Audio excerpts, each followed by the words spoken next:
Make sure to list down all the strategies before you start the STAAR test. And here are the strategies. First, draw a number line with 0 at the center, a few positive numbers to the right, and a few positive numbers to the left. On your number line, the numbers to the left are always less than the numbers to the right. Okay? Your number line will help you arrange set of numbers, rational numbers, from least to greatest, or vice versa, greatest to least. A -5 is less than a -2. A -2 is less than a half, -half. A -half is less than a 0 because it's on the left side of a 0. All negative numbers are less than 0 because they are to the left of 0. 0 is less than 2, 2 is less than 2.5, and so on. Your number line is just like the x-axis or the y-axis on your coordinate grid. A -9 is less than -1. Therefore, a -1 is greater than -9. Next strategy, you draw a coordinate grid with a proportional line. So why is this line a proportional? Because it goes through the origin, which has a coordinate of 0, 0. This is the x and the y coordinate. And this is having a positive slope because it's rising to the right. The equation for this is going to be y is equal to mx. Or you may say y is equal to mx plus 0. The y-intercept is 0. It's the b because it's going through the 0, the origin. So this equation is proportional and has a positive slope. So don't forget to take note that this linear equation is proportional because it's going through the origin. And the other way to say it is that the b or y-intercept is 0.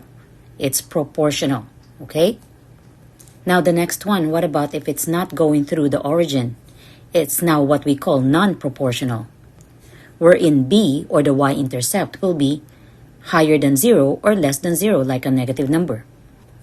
This line here is not going through the origin, 0, 0. It's going through a positive 1. So that's the y-intercept. Therefore, this is non-proportional because it's not going through the origin. The equation for this will be y is equal to mx plus 1. And this 1 is your y-intercept. So again, it's non-proportional. You have to take note. And take note that the b is 1. That's why it's non-proportional. It's not going through the origin. Even though it's non-proportional, it is still a positive slope because it's going or rising up to the right. Also draw a graph for a negative slope. The equation is y is equal to mx or y is equal to mx plus 0, wherein the y-intercept is 0. Now the other two lines are having negative slope because they are falling down to the right. But both are non-proportional because they're not going through the origin, 0, 0. One has an equation of y is equal to -mx plus 1, and the other line has an equation of y is equal to mx, -mx, minus 2. Which table represents a non-proportional relationship between x and y? So what if the question doesn't have a graph and there are only tables to choose from and you are looking for the one that is non-proportional, meaning not going through the origin? So what are you going to do to find out which one is non-proportional since there's no graph? You can use the add list and spreadsheets on your TI Inspire calculator. After you have entered all the values for x and y for that particular table, then you choose linear regression, which is y is equal to mx plus b. When I tried table A, I entered all its values for x and y. This is what I have. The b is equal to 0, meaning it's proportional. But remember, we're looking for a non-proportional. A is not what we're looking for. It's proportional. Its b or y-intercept is 0. Now you have to do the same thing for each table until you find the one that is non-proportional. So I went ahead, tried another table, which is table D. So I entered all the values for x and y, and then I chose linear regression, y is equal to mx plus b, and then I looked at the b. It's not equal to 0. It's -4. It's going through -4 on the y-axis. So that is the b, the y-intercept. Therefore, it's not going through the 0. It is non-proportional.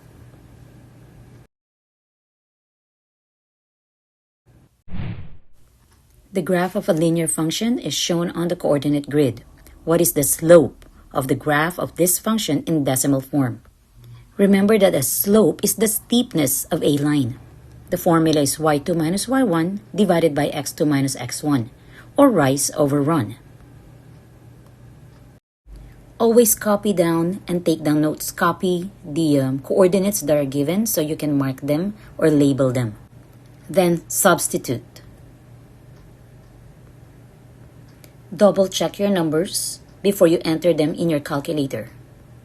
The slope is 1/2 in fraction or 0.5 in decimal. Y varies directly to x. When x is 5, the value of y is 12. What is the value of y when x is 4? You may set up a proportion here, and don't forget to label your numbers.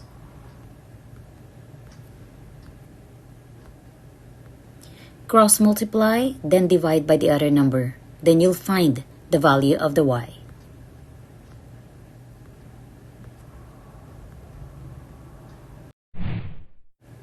You have to take note of the surface area formula for the triangular prism. Take note of the lateral first, which is P times H. The P stands for perimeter, which is the 3 sides of the triangle base. You have to add them, then multiply by the height of the rectangle on the side. Okay, don't forget that lateral surface area for the triangular prism. What about the total surface area for triangular prism? You still have the PH, perimeter times the height, plus 2B. So this is a triangular prism, therefore that B is the area of the triangle base. Now rewrite your formula so you won't forget. Remember that this height is inside that triangle and this base is the base of the triangle. Now let's talk about the volume formula for cylinder. Now that big B this time is not for a triangle, but it's a base of a circle. Okay? Below here is a circle, therefore that B is the area for a circle, which is up here. So the B should be pi r squared in the volume formula for a cylinder. So you have to rewrite this so you won't forget. Pi r squared times height. Now the volume formula for cones is almost the same as the cylinder because the base is also a circle. Therefore the big B is also the pi r squared. Rewrite the formula for the cone's volume so you won't forget. Now, when do we use the Pythagorean theorem? A squared plus b squared is equal to c squared. When you are given 2 points on the coordinates and they are trying to look for the closest length between these 2 points or the segment xy in this case. So the problem would be looking like this. The coordinate grid shows xy or segment xy, which measurement is closest to the length of xy in units. This is not a slope problem. This is about the length of 2 points. Therefore, what you do is use the Pythagorean theorem. You know you need the length for A, the leg A, and the leg B. So what you do here is draw the triangle, the right triangle. Substitute and work it out. Get the square root as the last step. So your final answer is either 11.66 or rounded to the nearest tenths, which is 11.7.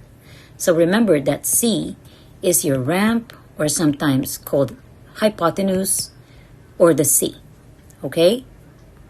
There is another problem wherein you need to use a squared plus b squared equals c squared. What is the distance from Natalie's house to the library?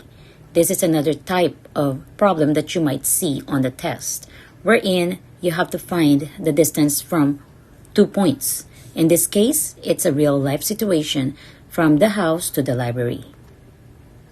Write down the formula or the Pythagorean theorem. Substitute, get the square root. The distance from Natalie's house to the library is 5 miles. When the line is horizontal like this, the slope is 0.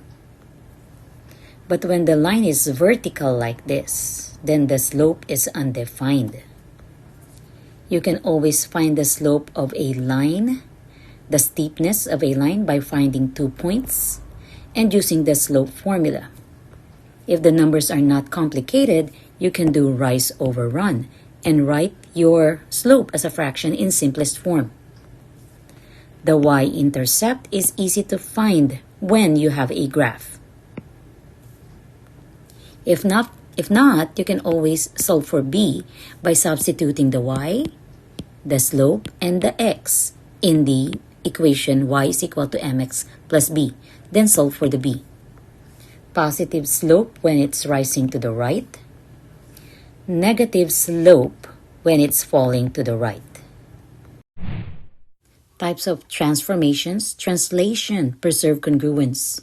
You're adding on x when it says to the right, and you're adding on y when it says up. Reflection, also preserve congruence.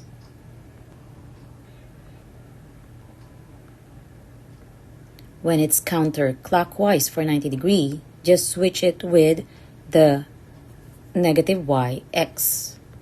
For 270 counterclockwise, then it's going to be y, negative x. Remember that dilation is the only transformation that does not preserve congruence.